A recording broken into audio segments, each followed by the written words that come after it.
Good evening and welcome. Thank you for joining us today. My name is Mike Babin and I'm the president of the Hong Kong Veterans Commemorative Association. My father, Alfred Babin, was a Hong Kong veteran. Our topic this evening is a bit of a departure from the usual. It's a story about a dog, a very special dog. The Story of Gander, presented by George MacDonell and Sue Beard. And we'll get to their presentation in a moment. I expect that by now, most of you are familiar with how our events work.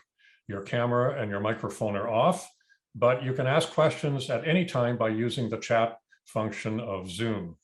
In fact, Q&A on your screen. And I encourage you to ask your questions at any time during the presentation. You may have to tap your screen or move your mouse to make the Q&A appear. And a final note, we are recording this event and the recording will be available on the HKVCA website. That's at www.hkvca.ca. Don't hesitate to recommend it to your family and friends. And now to tonight's program. George MacDonell is well known to many of you as a veteran of the Battle of Hong Kong. George was born in Edmonton, Alberta, and joined the Canadian Army, or the Canadian militia, I should say, in 1938. The following year, at the age of 17, when Britain declared war on Nazi Germany, he and all other Canadian militia became full-fledged soldiers in the Canadian Army. George served with distinction in Hong Kong, recognized by being mentioned in dispatches and ending his service with the rank of Company Sergeant Major. He was fortunate to survive the POW camps and returned home with many of his Sea Force colleagues in October of 1945. He enrolled at the University of Toronto, where he obtained his BA and proceeded to pursue a successful career in business and government. George has often spoken in schools, to the media, and to the public, and he never fails to emphasize that although Canadians were defeated in Hong Kong, the real story is how they fought courageously and never gave up the fight. George has written several books about the battle and about his life. He's one of only 4 Hong Kong veterans still with us. Sue Beard has collaborated on several of George's books, including his book on Gander. She is a graduate of Western University, the University of Guelph, and of the Ontario College of Art and Design, and is the president of Orbit Design Services. She also holds a real estate license from the Toronto Real Estate Board. So I'd like to bid a very warm welcome to George and Sue. If you can turn your camera and your microphone on, and we'll start. Hi, good evening and welcome everyone. So glad to see you. Good evening. There you go. There's George. Good evening. Good evening. So I'm going to basically have the honor of telling you about our book that we wrote in 2013. And Mike Babin is going to work the slides. A Dog Named Gander was our idea after talking about it for about 2 years and then taking about another 2 years to write. But we really felt that the dog and the story of the mascot of the Royal Rifles of Canada was a good narrative of the Battle of Hong Kong and the Sea Force and this 12,000 or the 2,000 brave soldiers who went to Hong Kong. In August 5th of 1940, George celebrated his 18th birthday in Newfoundland. A few years prior to that, there was a dog named Gander, a dog named Pal that was born. And little did he know when he was just an ordinary puppy and a family pet, what great things lay ahead for him to do. During his time as a family pet, he went around the neighborhood and was with the children. And in 1940, when George and the Royal Rifles were in Newfoundland, deployed to defend the airport, they met Gander. And Gander became their mascot when the Hayden family decided to give it to them, and renamed his name Gander from Pal.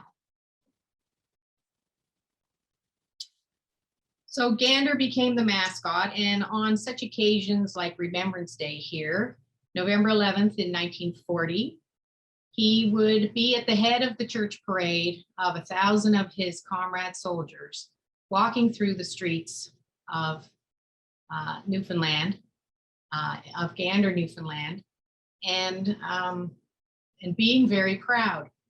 Now, in the book, George had told me the story about how very focused Gander was. Very, very unusual for a dog to not be distracted by anything going on around it. Other dogs, cats, children, people cheering, very, very focused. And if we were to sort of get inside his head, as George, as he did in the book, he really felt that Gander thought that these were his charges, his comrades. He was responsible for them.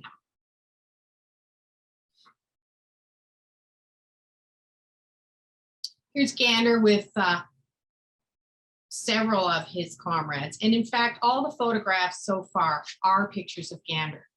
In writing the book, we had to substitute a lot of other Newfoundland dogs in order to help tell the story. So one of the stories that George remembers is when Gander would come with a group of soldiers on their day off to go to the beach and go swimming. But Gander got very, very irritated when he saw the soldiers splashing and playing around in the water, and felt, I think, in his head that they needed rescuing. So he bounded into the water, grabbed onto any part of them he could, and dragged them back to shore. And once they were safely on land, he would jump up and down, wag his tail, and think, another life saved. Aren't I fabulous, right?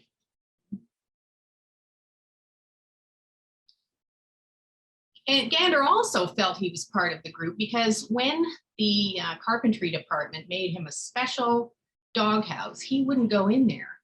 He was insulted, and he's not a dog, he's one of the guys. So he would live in the barracks with the other soldiers, and he would sleep at the foot of the bed of his favorite man, his handler, Fred Kelly.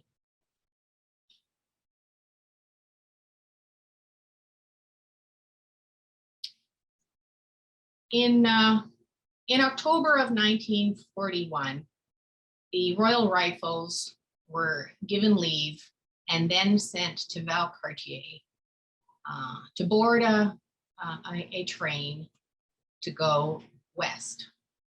They weren't told where they were going, and they were quite disturbed and shocked to think that they weren't going east to St. John's and then off to Europe.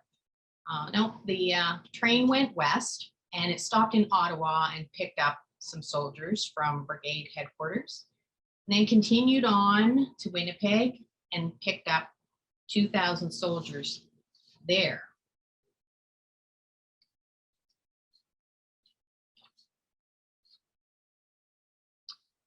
In Winnipeg, all of the Royal Rifles, including Gander, got off the train and had a parade up and down the streets of Winnipeg. Again, Gander was showing off his comrades and his soldiers to everybody there. Then everybody got back on the train and they went to Vancouver. Again, not knowing where they were supposed to be heading. They did, however, get off and get into a ship heading out to sea. But Gander had a little bit of a problem there, because the captain saw this bear coming up the gangplank and said, no, you can't bring another bear, you Winnipeg people, just like you brought Winnie the Pooh off to Europe. This bear is not going in my ship. But the soldiers reassured the captain that it wasn't a bear, it was actually a big dog. So everything was okay, and they zoomed off to Hawaii. And out at sea, Gander had a great time with his comrades, walking up and down the deck in the fresh, salty air. So of course he's a sea dog.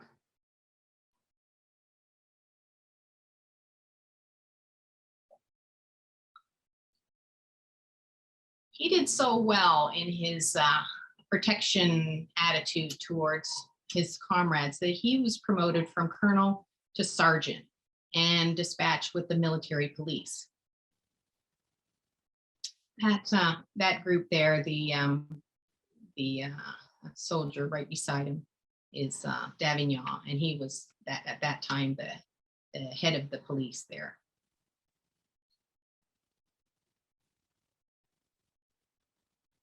When they arrived in Hong Kong, it wasn't long before the Japanese invaded on December 7th.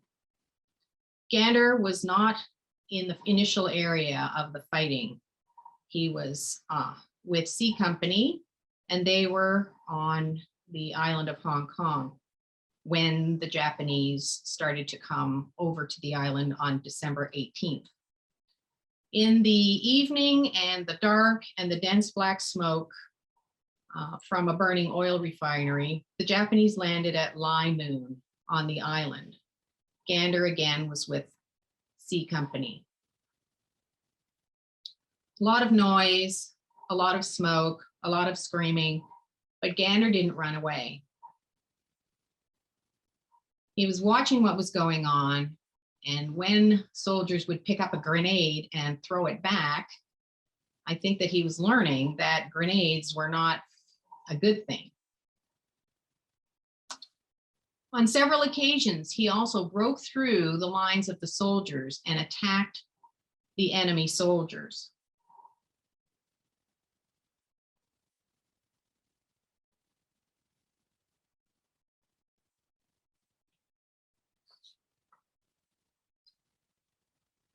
They didn't shoot him. They just ran away. Later that day, when a group of soldiers were waiting to be taken to a dressing station, Gander was sitting with them. And on an occasion that the grenades were being in the area, the soldiers would throw them back. But there was an occasion where a grenade came into the group and they could not reach it. Sensing that this grenade was not a good thing, and knowing that he had seen them throw it away, Gander bounded towards the grenade, put it in his mouth, and ran off into the smoke. Unfortunately, Gander lost his life, having saved the lives of those injured soldiers who were able to tell the story of Gander years later. The battle continued until December 25th. George MacDonell launched the final assault on Christmas Day in the Stanley Peninsula.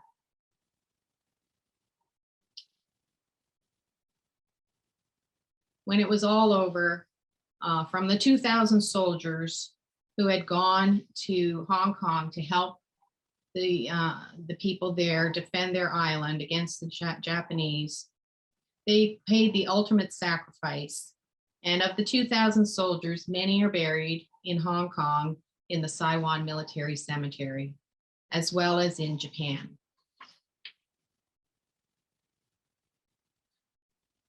Many, many years later, on October the 27th in the year 2000, Gander was given a medal for his conduct on the battlefield. His story reached the Dicken Medal Award people in Britain. This medal is like the Victoria Cross for animals and awarded to animals for their bravery on the battlefield. The program had actually been suspended for many, many years, but this was so intriguing, the story about Gander, that the program examined it, created a medal again, and came and awarded the medal at Earnscliffe in Ottawa to Gander's great grandson, named Rimshot. Gander's medal is number 55. And this medal from Gander resurrected the medal program for the People's Dispensary for Animals in England. On their 75th anniversary, they invited me to come to London to represent Gander as number 55. Other representatives there are those who have received the medal since Gander in the war in Afghanistan, in the Falklands War, and so forth. We were very proud to represent Gander and were treated as their special guest and the only international medal ever awarded in the program in the 75 years it's been running. On August the 15th, 2009, the Hong Kong Memorial Wall in Ottawa had a grand ceremony. At it, many veterans from C-Force attended. They attended to honor their comrades as well as see one another and see their names on the wall. And included on that wall is the name of their mascot, Gander.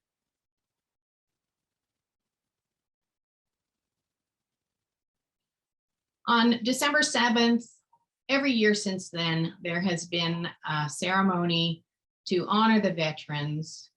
And George and I go every year, first and foremost, to honor the veterans and also to lay a wreath for Gander. And in December on 2013, that was a special day for us because we also presented this book to the Parliament. Many families also attend this special ceremony and lay wreaths for their loved ones. We would like to believe that the spirit of Gander watches over his comrades still. The story of Gander has educated thousands of Canadians of all ages through our presentations and through the sale of these books. The most significant of which, the presentation that I'll ever remember, is going to Sunnybrook and presenting it to the veterans there. Gander tells the story of C-Force in a different way, in a different perspective, and we hope that it continues on. This presentation and the book is dedicated to every man, woman, and dog of C-Force, and they will be remembered always. Thank you. Thank you, Mike. Thank you for joining us. I understand that there are a lot of you who would like to meet George. Say hello to George. Yes, in fact, good evening, George. On behalf of everybody, good evening. Michael Strahl says, good evening, George and Sue. We have actually a couple of questions have come in already, and I encourage you now to please ask your questions. Use the Q&A function that's on your screen. You may have to tap your screen or move your mouse to make it appear. So Cameron has a question. Were those actual photos taken during different battles, which have then subsequently been colorized? You want me to answer that? Okay.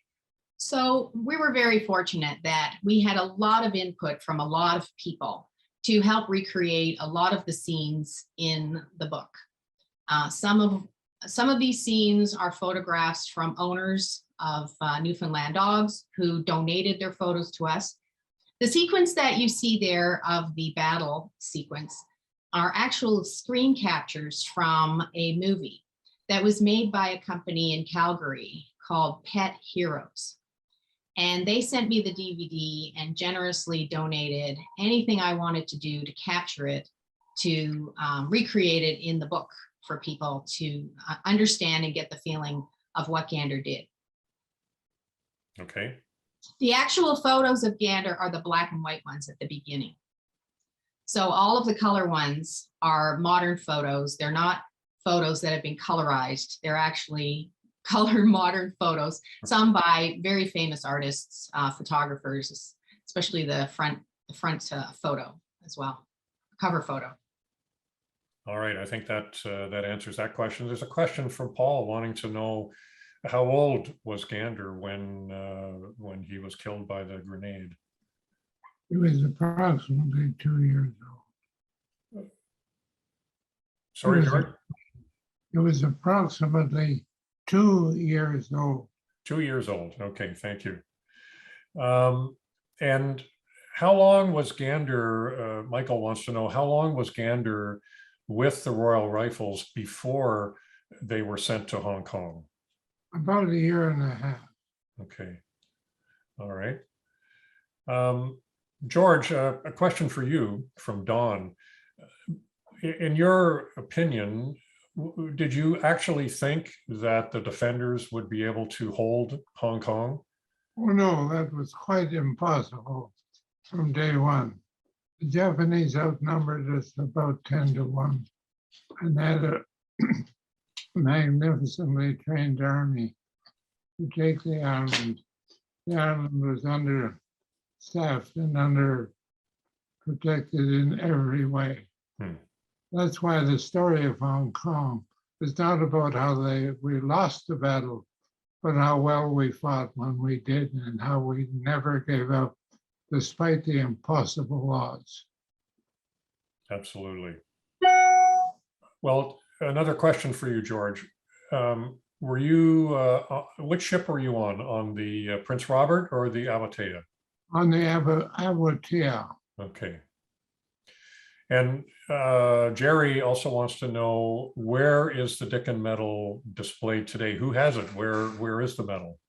I believe it's in the Military Museum in Ottawa. Okay. Yeah, it was lent or given in trust to the War Museum in Ottawa. It has been traveling actually for the last year or two. I was trying to track down the medal recently and was told that it was out on loan to somewhere in Quebec.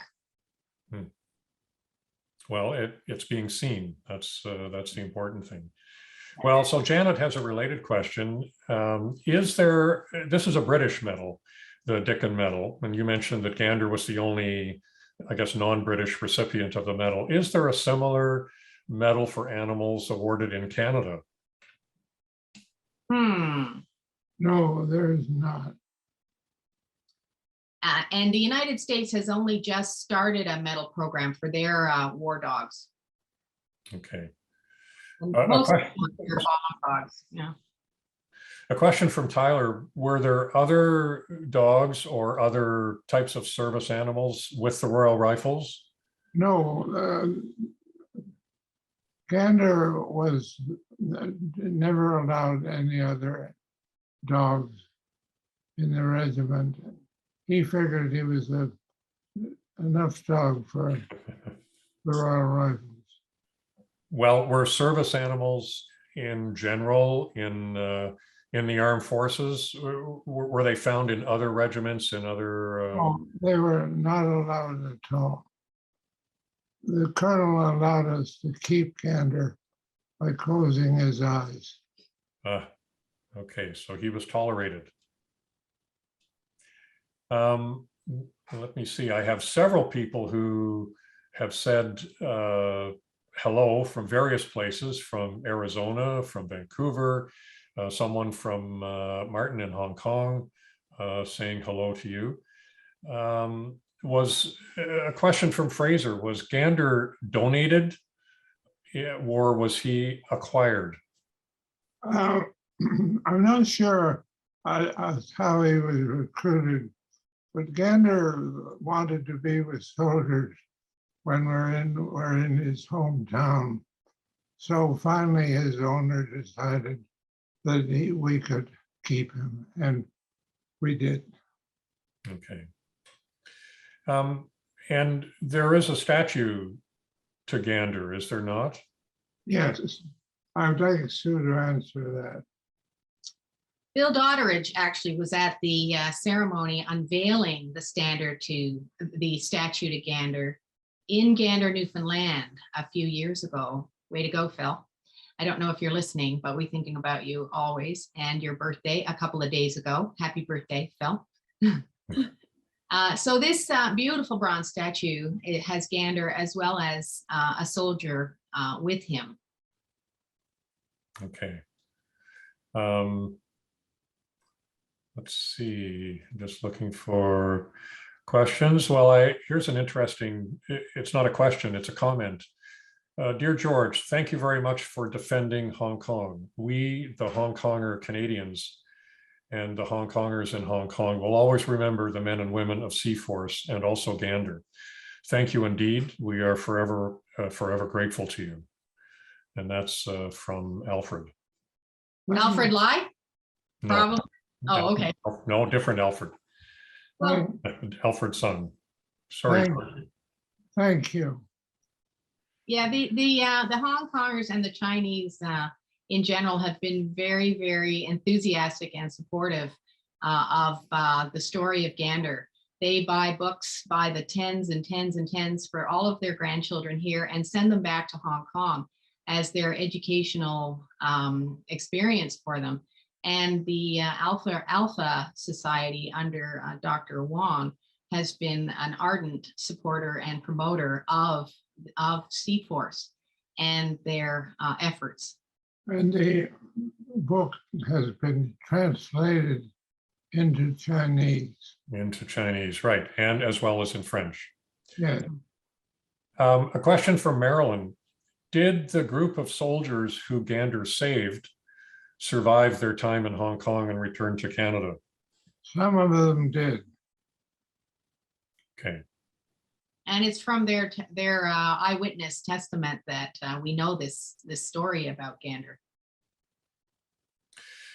Now, Robert has an interesting question. He says, I know this question is not about Gander, but could you please tell us the story about the parachuted peaches at the POW camp? My teenage boys are listening and they love that story. Well, when the Americans were supplying us by air, sometimes the 60-gallon oil drums snapped from the rope from the parachute, and the 60-gallon oil drum fell straight down, went through the roof of the camp, and exploded on the floor and coated the inside of the camp with peach mist. Quite an experience, I expect. Yes.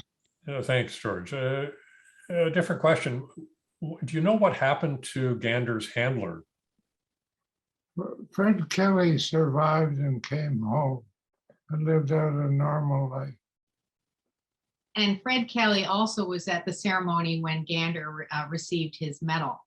And Fred Kelly proudly took the medal from the Dicken representative, Sir Walter Guy, and looked after it, as well as the Gander stand-in. So he was very, very proud to see that moment. What, George, what did Gander eat? What sort of food was he given by his handlers, by the soldiers? Gander ate the same rations as the regiment. Okay. Real food, soldier food. Soldier food. He lived with the soldiers and ate with the soldiers. Okay. Here's a question from Bill in Hong Kong. Is there a more exact location of the incident in which Gander lost his life? I sometimes take people on battlefield tours in Hong Kong, and I would love to give him a mention.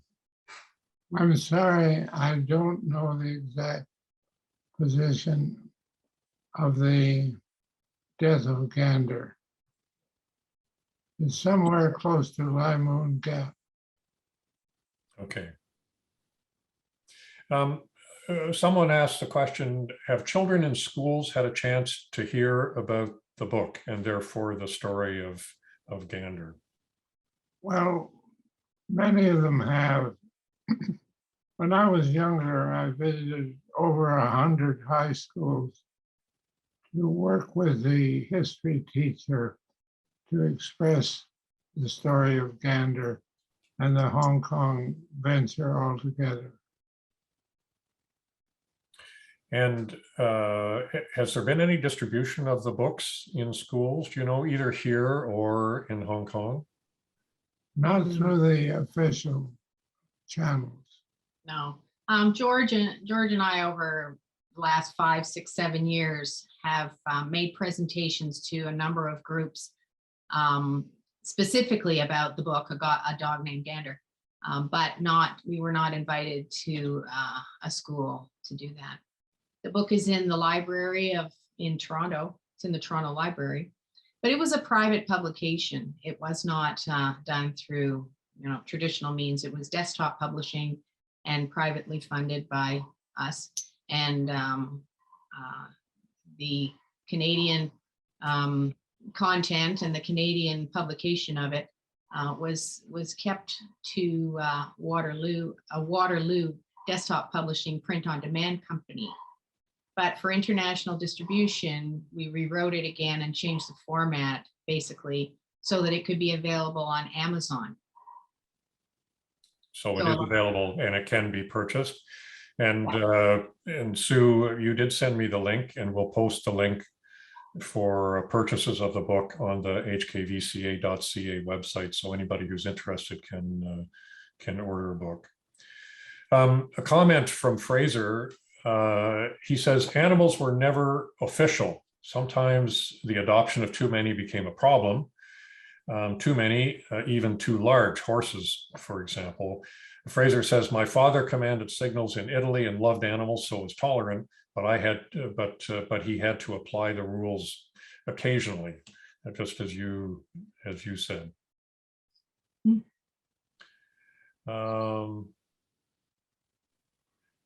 So, well, here's an interesting question from Alfred. When Gander was sent to Hong Kong, as you said, the soldiers did not know, and nor would Gander's handler have known that that's where he was headed. Hong Kong is a semi-tropical environment. How did Gander bear the heat when he was there? With difficulty. Okay. Yeah, their coat is very, very heavy, and they're really meant for island living, I think. Cold water, swimming and rescuing off the coast of Newfoundland. That's sort of their area of expertise, with their web feet and their fur that has a air center for buoyancy. So I think that he was pretty out of his element there in the tropics. So he's clearly not the kind of animal that the Japanese had expected to see in Hong Kong. No, and in fact, George says that there were reports from Japanese soldiers later on about this black devil that came out of the night and attacked people. They thought the Canadians had a secret weapon, and we did. Well, in fact, Fred and Sandra Hurd say hi to George, and he's saying pretty much exactly that. He's saying, I understand that Gander would appear in the dark on the battlefield at the Japanese groups hiding in foxholes, and the Japanese would only be able to see his eyes because of how black he was, and it scared them, because they didn't know what it was that was looking at them. That's right. They didn't have anything like that there at the time. And it was dark, and yeah, very, very unusual situation. George, did Gander wear dog tags? And if he did, what happened to them? Gander was a sergeant, and he wore stripes. Okay. So he had, I believe that he had stripes stitched on his harness. Oh, he did actually have stripes on his harness. Yeah. Yes. Okay. And I would expect that the whereabouts of the harness are unknown. Disintegrated, probably. Well, Gander's body was never found. Okay. Yeah. And maybe your question from that person that was asking, did Gander have dog tags? Maybe he was meaning a joke in as much as maybe Gander should have had people tags on. Okay, maybe that's what he was asking. We know the date of the date that the Japanese came across to the Laimun Passage. Do we know the exact date of Gander's death? Well, we believe that it was in the initial day of the engagement with the Canadians. Okay. From C Company. All right. We have here's a comment from an anonymous person. Have taken this marvelous book into a grade 6 classroom or two and report that the students were fascinated and asked many questions. It should be in every senior elementary classroom.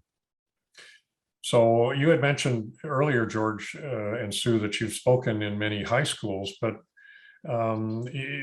is this the kind of story, evidently this viewer feels it is, that that elementary school students should be hearing? Well, the book appeals to people who love dogs and especially children. And grandmothers like to give it to their children, their grandchildren, because of its moral tone.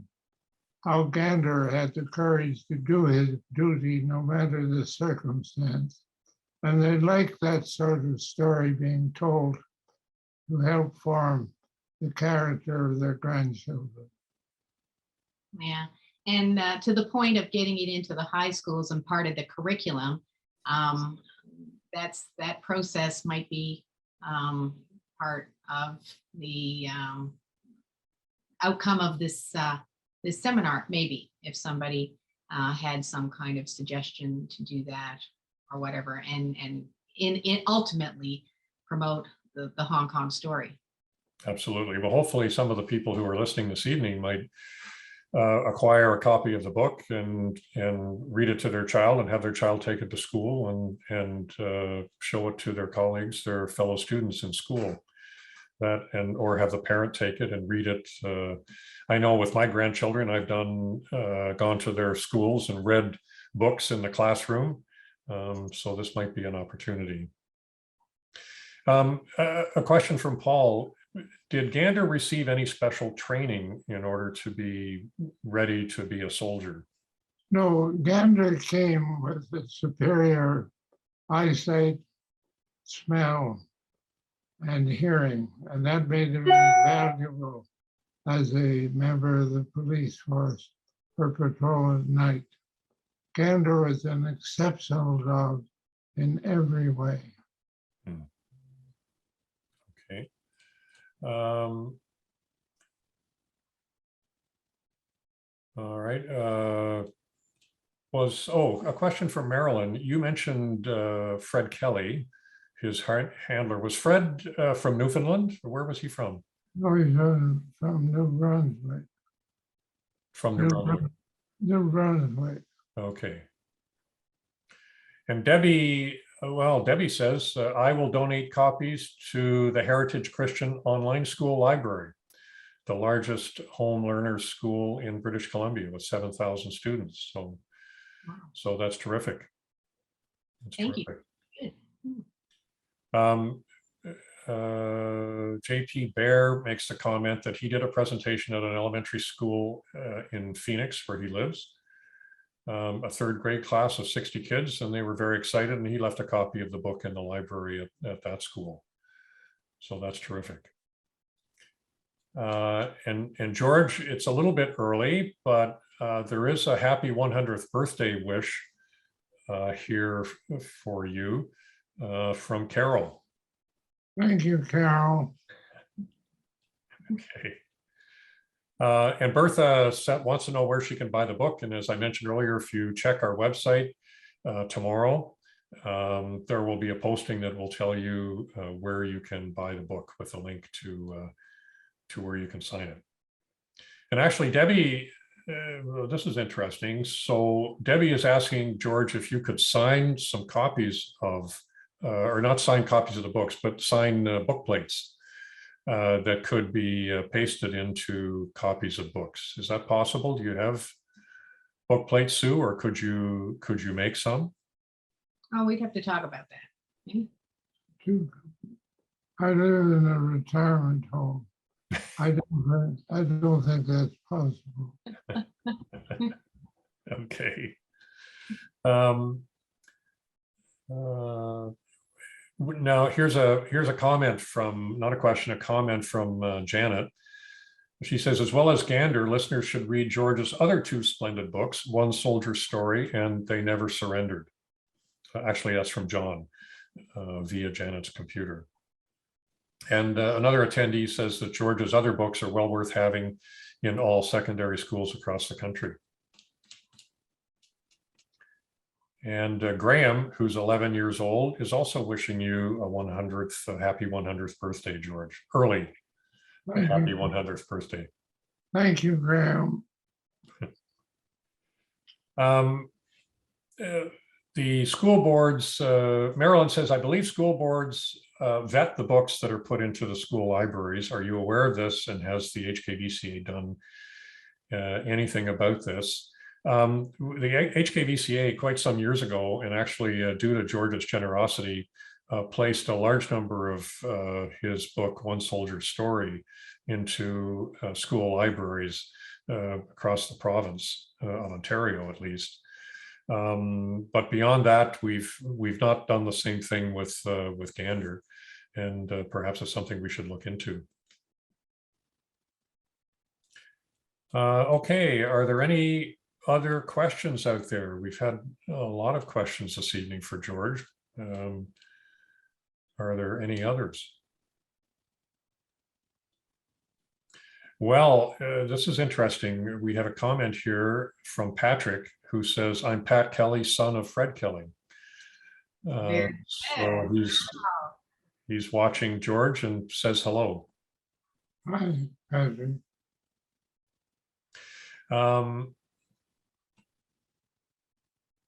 Were there, let's see, sorry, just let me parse this question.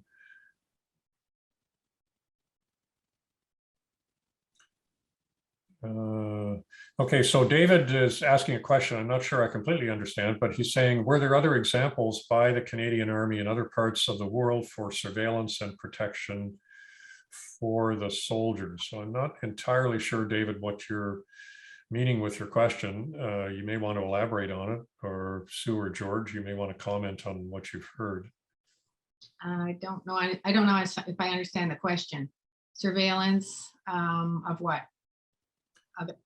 Protection and surveillance for the soldiers. Perhaps he means other animals? Such other animals such as Gander. No. Yeah, other animals, he says. Yeah. Were there other animals? And I think George answered that saying that there were not, to his knowledge. Correct. Bill from Hong Kong, thanks you, George, from a grateful Hong Kong. We have Judy, who's saying that she plans to purchase books for her 2 grandchildren, and she already has your other books. Judy is the daughter of Private Riley Preston of the Winnipeg Grenadiers. Now, do we have any other questions out there? We're going to give once, twice. Michael says, makes a comment, not a question. He says, dear George, as a history teacher, you've been an inspiration to me since we first met. Nancy, his wife, and I are thrilled to have been able to work with you, travel to Hong Kong with you, and have you as a guest speaker at our schools. Thank you so much for your service and for your continued support of teachers and students over many years. after your active service. You are a great Canadian. And I know we all agree with that comment. And we have other very similar comments from Pat from the Royal Canadian Military Institute, who's echoing comments that others have made. So George, that's wonderful. Thank you. Any other questions or comments? I remember when I first met George, the person who was the head of the Veterans Department of Veterans Affairs was Derek Sullivan. And I don't know if he's watching, but he said to me, even before I met George on the phone, he said, George MacDonell is one of the most unique and interesting and important human beings that I've ever met. And anyone who has any relationship or anything to do with him is indeed truly lucky. And I thank you, George, for all of your work and everything you've done for us. Thank you. Mike, I paid him to say that. Well, here's somebody else perhaps you paid. This is from Paul MacDonell, who says, way to go, Dad. Thank you, Paul. And lots of other people saying a big thank you to George and Sue for your presentation this evening. So it looks like we've come to the end of the questions. More thanks are coming in from other people. So let me add my thanks to everyone else's. And now, so before we terminate the session, there's one other thing I'd like to share with you. There is a fellow in the United States by the name of J.P. Bear, who is pursuing a very interesting project, and that is to develop a film on the subject of gander. And I find it interesting that he's so passionate in his pursuit of this. So I'd just like you to take a couple of minutes to listen to him as he talks about why he feels so passionately about this subject of gander. Hi, I'm J.P. Bear. I'm a Vietnam veteran from the U.S. Army. I live here in Phoenix, Arizona, and I am a proud member of the Hong Kong Veterans Commemorative Association. I owned 4 Newfoundland dogs in my life, and my last one was a therapy dog. Her name was Supu, and she was a therapy dog who would go to hospitals, nursing homes, and libraries. And while we would be at these facilities, I would pass out information about various Newfoundland dogs. And some of them were fictional, such as Nana from Peter Pan. And the other was Gander. The people didn't really know who Sergeant Gander was, but I explained and put out some information about it. It was minimal at best, but it was so the kids could read to Supu, my Newfoundland dog, and they could improve their reading skills. And at the same time, learn something about Sergeant Gander and who he was. I got involved because of that dealings with Supu and the kids. And then all of a sudden I started to research more. I wanted to know where Gander was from and found out his name was Pal. I wanted to find out when he was born, which was April 15th, 1935. I wanted to do all these things because although I'm a US citizen, I'm a Newfoundland owner, a Newfoundland dog owner previously, and I really love the breed. That was probably one of my #1 loves. And the other option was that because I come from a strong military family, my father was a Second World War veteran in the 4th Cavalry in Belgium at the Battle of Bulge. He instilled into me the military importance, and the importance that I found about Gander and the men of the Battle of Hong Kong, and the love and respect that these men had for this dog was so incredibly passionate to me. And it's made me want to tell his story, not because I want to push the story. It's because I want to educate the kids, especially of today, so that they can learn about this.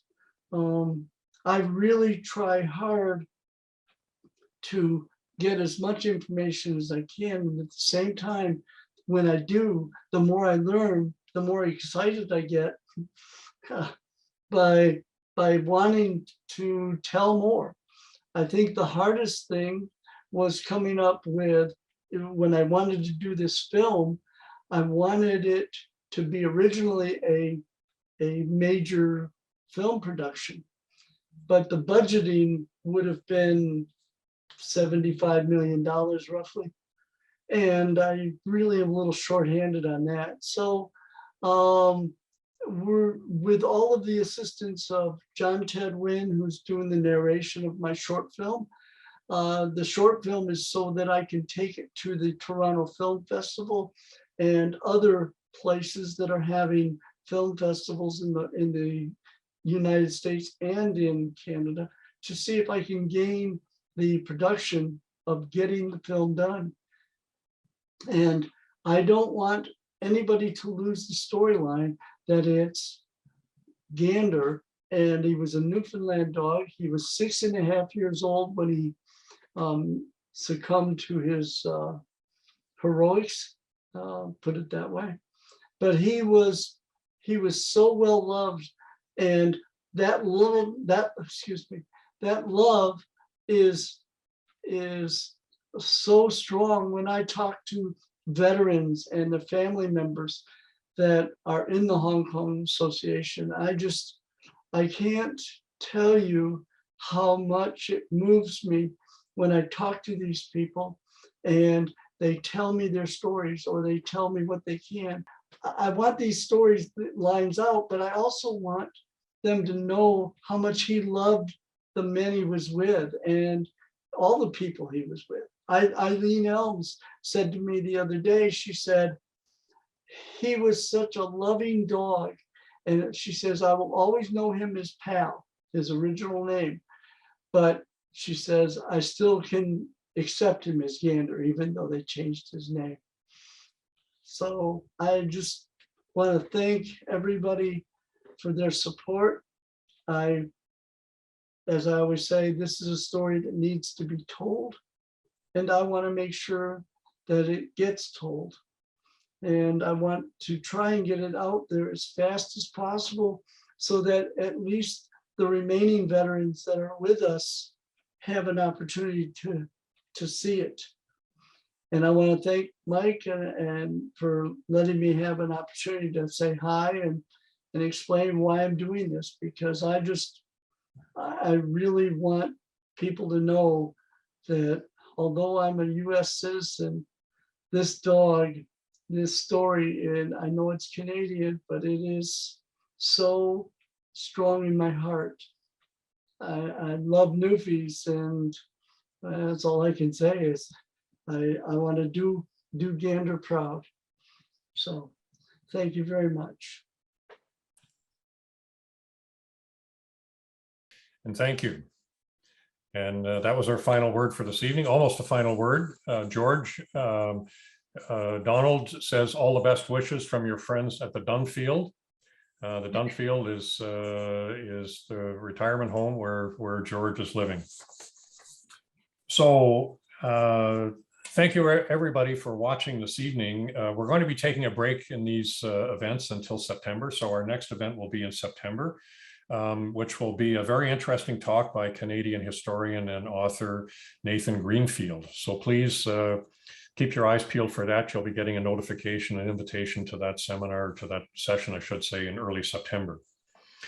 So the Hong Kong Veterans Commemorative Association's mission is to educate Canadians on the Battle of Hong Kong and on its effect on its survivors and their families. And I hope you found that this and our previous virtual events have contributed to supporting that mission. If you've missed any of our previous events, you can watch the recordings of them at www.hkvca.ca, and please feel free to recommend them to your family and friends. Thank you very much, everybody, particularly George and Sue, and have a good evening. Thank you. You. Bye-bye.